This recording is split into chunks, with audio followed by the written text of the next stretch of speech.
سلام، روزتون بخیر. امیدوارم که حالتون خوب باشه. توی این ویدیو خیلی کوتاه، مختصر، مفید میخوایم بپردازیم به سنگ‌های مربوط به هر چاکرا و یه کوچولو هم درباره تاثیراتشون توضیح میدم و کم کم شروع میکنیم بپردازیم به اینکه هر چاکرا رو جداگانه بررسی بکنیم. سنگ‌هایی که بچه‌ها امروز من توی این ویدیو بهتون میگم سنگ‌های اصلی هستن. حالا ما ممکنه سنگ‌های دیگه‌ای هم داشته باشیم که انرژی‌های دیگه‌ای هم دارن. مثلا میتونه انرژی آرامش به شما بده، میتونه انرژی اعتماد به نفس به شما بده، میتونه انرژی شانس به شما بده، ولی ممکنه که تأثیر مستقیمش روی چاکراها نباشه و در حالت کلی به حال انرژی که شما در واقع تأثیرش رو بذاره. بنابراین اینجا فقط میخوایم به سنگ‌هایی بپردازیم که به طور مستقیم روی چاکراها تأثیر میذارن.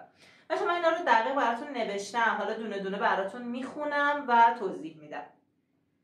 چاکرای ریشه، همونطور که بهتون گفتم پایین ترین چاکرا هست، پایین ترین انرژی رو داره، رنگش قرمزه. سنگ هایی که مربوط به چاکرای ریشه هستن میشن عقیق قرمز، جاسپر قرمز، گارنت قرمز یا همون لعل که میگیم. دو تا سنگ دیگه هم داره که رنگشون با اینکه قرمز نیست ولی تاثیرشون روی چاکرای ریشه است. یکی سنگ هماتیت هست که جزو سنگ آهن ها محسوب میشه و یکی هم سنگ اونیکسه.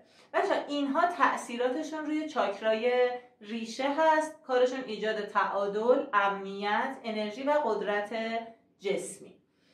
حالا بریم سراغ چاکرای دوم، یعنی چاکرای خاجی، چاکرایی که بهتون گفتم مرکز احساسات هست و در واقع مرکز ارتباطات ما هست و مربوط میشه به تمایلات جسمانی ما. بچه روی این چاکرا سنگ هایی که تأثیر دارن عقیق کارنلیان، کهربا و مونستون که میشه سنگ ماه. این سه تا سنگ های اصلیش هستن و تاثیراتشون افزایش خلاقیت، لذت، احساسات و انرژی جنسی هست. همینطور باعث میشن که شما حس بهتری نسبت به خودتون داشته باشین، ارتباطات سالمتری بتونید برقرار بکنید و به نیازهای خودتون و دیگران هم اهمیت بدید. چاکرای سوم یعنی چاکرای شبکه خورشیدی، رنگش زرد بود اگر یادتون باشه و مرکز دریافت‌های ما بود، جایی که ما چیزهایی که می‌خوایم رو میتونیم به دست بیاریم، جایی بود که اعتماد به نفس و اراده ما در اونجا قرار داشت. سنگ‌های مربوط بهش میشه سیترین، توپاز طلایی و عقیق چشم ببر که تأثیرشون چیه؟ دقیقاً تقویت اعتماد به نفس، قدرت اراده، خودباوری. بچه‌ها عقیق چشم ببر روی توضیح کوتاهی بدم. با اینکه تأثیر مستقیمش بر چاکرای شبکه خورشیدیه، اما یک تأثیر کلی میذاره روی حاله انرژیک شما و در واقع به سنگ نگهبان معروفه و از شما کلا در برابر انرژی های منفی محیط هم محافظت میکنه. بریم سراغ چاکرای قلب. اگه یادتون باشه گفتم خیلی مهمه، مرکز بخشش، پذیرش، عشق.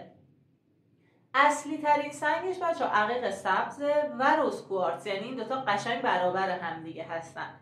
عقیق سبز، روز کوارتز، مالاکیت، اوناکیت، این 4 تا سنگ میشن سنگ های اصلیش که تأثیرشون دقیقا همون تأثیرات خود چاکرای قلب هست، یعنی عشق، آرامش، شفا و بخشش، اینکه خودتون رو بتونید ببخشید، دیگران رو ببخشید و حسهای خوبی داشته باشید، انعطاف پذیریتون بره بالا. میریم سراغ چاکرای گلو. چاکرای گلو گفتیم رنگش آبیه، سنگهاش میشن آکوامارین، لاجورد، سودالیت، فیروزه و عقیق آبی. باعث چی میشه؟ یکی اولین موضوع اینه که بهبود ارتباط کلامی، موقعی که شما صحبت میکنید بتونید بهتر حرف بزنید، با اعتماد به نفس بیشتری حرف بزنید، بتونید خلاقیت داشته باشید در بیانتون و البته باعث میشه که بچه‌ها صداقت داشته باشید. موقعی که از عقیق آبی و سودالیت کنار خودتون استفاده میکنید یه ذره دروغ گفتن براتون سخت میشه و اینکه اگر هم کسی دروغ به شما بگه شما یه کوچولو میتونید متوجهش بشید. میریم سراغ چاکرای چشم سوم، رنگ نیلی و گفتیم که جایگاه شهود و تمرکز ما هست. سنگهاش میشن فلوریت، آمیتیست، لاجورد. سودالیت هم کم و بیش تأثیر داره و در واقع انرژیشون میشه تقویت شهود، تمرکز، بصیرت و خرد که مهمترینش بچه تمرکزه. اون بحثی که گفتیم افکاری که مدام پراکنده میشن وقتی که چاکرای چشم سوممون تعادل نداشته باشه و حالا با استفاده از مخصوصا فلوریت که اصلا کلا به سنگ تعادل و تمرکز معروفه، شما میتونید در واقع تمرکز بیشتری داشته باشید، اون افکار مزاحم رو دفع کنید و بتونید بهتر فکر بکنید. مثلا چاکرای تاج رنگش بنفشه، بالاترین سطح انرژی و سنگ اصلیش آمیتیست هست. علاوه بر اون کوارتز شفاف و سلنیت هم جزو سنگ‌هایی هستن که بر چاکرای تاج تأثیر میذارن. اتصال به معنویت، شهود، آگاهی و روشنگری تأثیری هستش که این سنگ‌ها بر چاکرای تاج ما میذارن.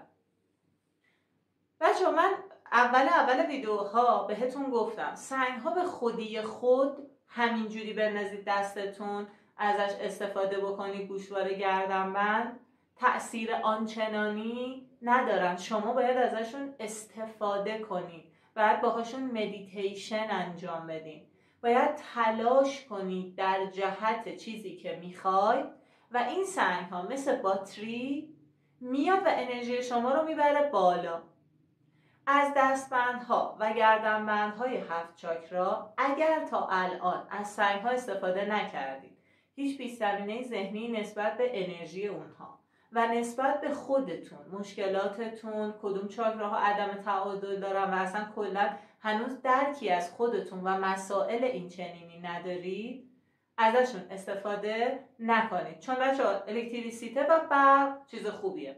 برق ولتاژ بالا باعث مرگ آدم میشه. شما اگر یک دفعه بیاید 7 سنگ قدرتمند رو که مربوط میشن به 7 چاکراتون بندازید دستتون یا به عنوان گردنبند بندازید گردنتون، ممکنه انرژی که اینها یک حب جریان انرژی شما وارد میکنن به طور کامل تعادل شما رو به هم بزنه. بنابراین اگر دوست دارید از انرژی سنگ ها استفاده بکنید، اول ویدیوهایی که مربوط به چاکراها هست و بعد از این میخوام دونه دونه بذارم رو نگاه کنید، ببینید با کدومشون شما شباهت های بیشتری دارید، بعد بیایید از سنگ های مربوط به اون چاکرا در حالت مدیتیشن و تلاش برای بهبود حال روحیتون استفاده بکنید که کم کم به مرور زمان حالتون بهتر بشه، بتونید زندگی بهتر و حال بهتری رو تجربه کنید.